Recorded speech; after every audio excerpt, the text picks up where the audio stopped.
નખત્રાણા ઠાકર મંદિર પાસે ડીજેના તાલે નખત્રાણા મહિલા મંડળ, મિત્ર મંડળ તેમજ દર વર્ષની જેમ આ વર્ષે નિર્દોષ કલરથી ધૂળેટીનો પર્વ ઉજવ્યો હતો. Story report by Pankaj Kabira, Nakhatrana. અમે આજ રોજ ઠાકરેરો મંદિર છે ને ત્યાં પાસે અમે આખો ગ્રુપ દરજી સમાજના બધે યુવક અને લેડીસો પણ છે અને આશાપુરા મહિલા મંડળની પણ બહેનો છે. સર્વે સમાજને સાથે રાખી અને ગુલાલથી અમે રમીએ છીએ. બધા ના તે કલર પાકાથી નહીં રમવાનું, એનાથી ઇન્ફેક્શન થાય. એટલે બધાને એ જ અપેક્ષા છે કે તમે કોરા કલરથી રમો અને બધે ગ્રુપમાં સારી રીતે એન્જોય કરો.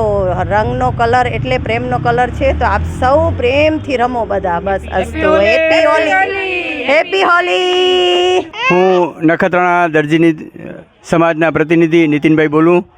અમો દર સાલ ઠાકર મંદિરના પ્રાંગણમાં દરજી સમાજ તેમજ અન્ય સમાજના યુવાનો સાથે અમે નિર્દોષ કલરથી હોળી અને ધૂળેટી પર્વ ઉજવીએ છીએ અને આ એક સંગઠનની ભાવના સાથે અમારી સમાજના તમામ યુવાનો આ પ્રાંગણમાં ભેગા થાય છે અને આ રંગારંગ કાર્યક્રમ અમે ઉજવીએ છીએ. વર્ષોથી અમે આ ઠાકર મંદિરના પ્રાંગણમાં અમારી સંપૂર્ણ દરજી સમાજની ટીમના યુવાનો અત્રે અહીં ભેગા મળી સાથે અને અન્ય સમાજો સાથે રાખી અને અમે આ ધૂળેટી તહેવાર ઉજવીએ છીએ.